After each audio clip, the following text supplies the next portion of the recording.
आज मैं शेयर करने जा रही हूँ चना पालक दाल की रेसिपी। ये बहुत ही टेस्टी लगती है खाने में और आप चाहे तो इससे वेट लॉस भी कर सकते हैं, इसे वेट लॉस डाइट में इंक्लूड कर सकते हैं। चना दाल को यहाँ पर मैंने 2 घंटे के लिए सोक कर लिया है। 1 कप चना दाल लिया है मैंने यहाँ पर। आप चाहे तो इसे मैक्सिमम ओवरनाइट भी सोक कर सकते हैं या फिर मिनिमम कम से कम 15 मिनट के लिए इसे सोक कर लें। इसमें 1 कप पानी मैंने ऐड कर दिया है। दाल को मैं थिक्की रखने वाली हूँ। नमक यहाँ पर स्वाद अनुसार ऐड कर देना है और हाफ़ टेबल स्पून हल्दी पाउडर, टर्मरिक पाउडर ऐड कर देना है। 1 तेज़पत्ता, 2 से 3 दालचीनी और 4 से 5 काली मिर्च ऐड कर दिए यहाँ पर और इसे 3 से 4 विसल आने तक पका लिया है। इसके बाद मैंने एक पैन में 2 टेबलस्पून ऑयल ऐड कर दिया है। ये रेसिपी मैंने 2 पर्सन के लिए बना रही हूँ। अगर आप सिंगल सर्विंग बना रहे हैं तो 1 टेबलस्पून ही ऐड करें और अगर ज़्यादा बना रहे हैं तो उसके हिसाब से ऑयल की क्वांटिटी को इंक्रीज़ भी आप कर सकते हैं। यहाँ पर ऑयल को हीट होने देना है अच्छे से लो फ्लेम पर। यहाँ पर ये रेसिपी मैं मस्टर्ड ऑयल में बना रही हूँ। आप चाहे तो कोई भी ऑयल में यहाँ पर बना सकते हैं। और यहाँ पर हाफ़ टेबल स्पून जीरा यानी कि क्यूमिन सीड मैंने यहाँ पर डाल दिया है। लाल मिर्च यहाँ पर मैं डाल रही हूँ तड़के के लिए।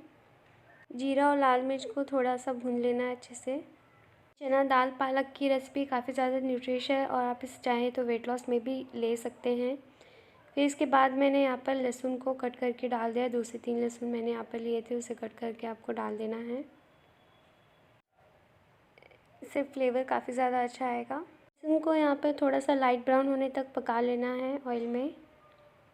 चना दाल की रेसिपी आप ज़रूर ट्राई करें और साथ ही साथ मुझे कमेंट करके बताएं कि रेसिपी आपको कैसी लगी और मेरे चैनल को सब्सक्राइब, लाइक और शेयर करना भी ना भूलें।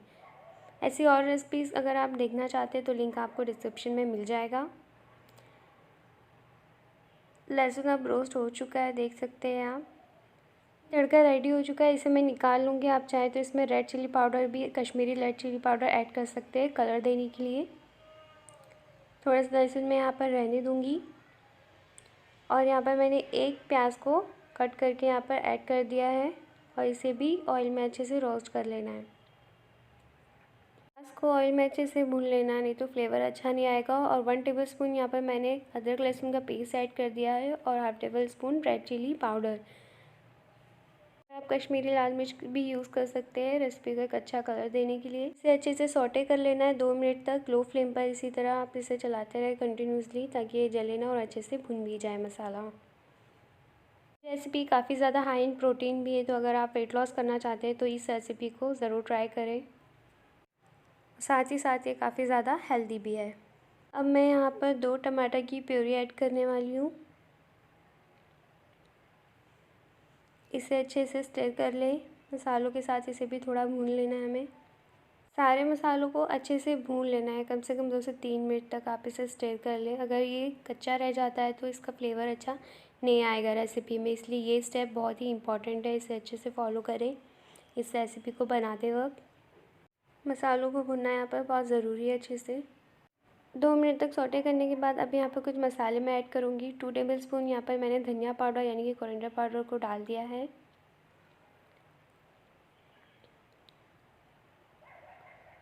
और अब मैं यहाँ नमक डाल रही हूँ, स्वाद अनुसार नमक यहाँ पर डाल देना है आपको। और फिर हाफ़ टेबल स्पून आप यहाँ पर गरम मसाले को ऐड कर दें और 1 टेबलस्पून मैंने यहाँ पर डाला है ड्राई मैंगो पाउडर। अमचूर पाउडर डालने से कि दाल का टेस्ट काफ़ी टेंगी आएगा और खाने में बहुत ही टेस्टी लगता है इससे। ये ऑप्शनल है, अगर आप नहीं टेंगी खाना पसंद करते, थोड़ा खट्टापन नहीं लाना चाहते दाल में तो इसे स्किप कर दें। और हाफ़ टेबल स्पून यहाँ पर धनिया पाउडर डालना है और 1 टेबलस्पून रेड चिली पाउडर मैंने यहाँ पर डाल दिया है। अब इन सभी मसालों को इस टमाटर के साथ ही अच्छे से रोस्ट कर लेना है। सारे मसालों को अच्छे से भून लेना है यहाँ पर आपको। 1 से 2 मिनट तक इसे अच्छे से चला लें। अब यहाँ पे 3 से 4 हरी मिर्च मैंने ऐड कर दी है बीच में से कट करके। अगर आप थोड़ा कम तीखा खाना पसंद करते हैं तो 1-2 ही ग्रीन चिलीज़ यहाँ पर ऐड करें और इन्हें भी अच्छे से मिक्स कर लेना है इन मसालों के साथ। मसाला भुन चुका है, अब मैं इसमें पालक को ऐड करूँगी। यहाँ मैंने पालक को बारीक कट कर लिया है। यहाँ पर मैंने 1 कप पालक लिया है। आप अपने हिसाब से पालक को डाल सकते हैं, यहाँ पर कम या ज़्यादा भी कर सकते हैं इसकी क्वांटिटी को। बस अब इसे थोड़ा मिक्स करके इसको कवर कर देना है। लिड लगा के इसे 5 मिनट तक आपको पकने देना है। 5 मिनट अब पूरे हो चुके हैं। आप देख सकते हैं पालक यहाँ पर सॉफ्ट हो गई, इसमें से बहुत ही अच्छी स्मेल भी आ रही है। अब इसे अच्छे से मिक्स कर दूँगी मैं। पालक ने अपना पानी भी यहाँ पर छोड़ दिया है। इसे भी थोड़ा हम पका लेंगे मसालों के साथ।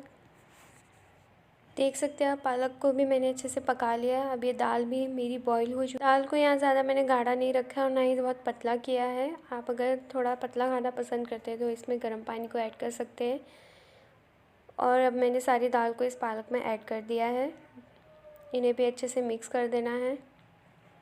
दाल को पालक के साथ अच्छे से मिक्स कर दें और इसका लिड लगा के 1 से 2 मिनट तक इसे पकने देना है आपको।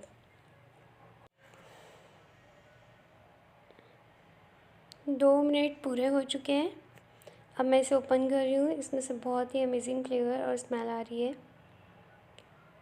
अब इन्हें एक बार मैं अच्छे से स्टर कर लूँगी और इसे गार्निश कर देना है आपको धनिया के साथ। अब इसे एक सर्विंग बाउल में आप निकाल लें और जो तड़का पहले हमने बनाकर निकाला हुआ था उसे इसमें इस तरह से डालकर सर्व कर सकते हैं। दाल बनकर रेडी है। Thank you so much for watching this video.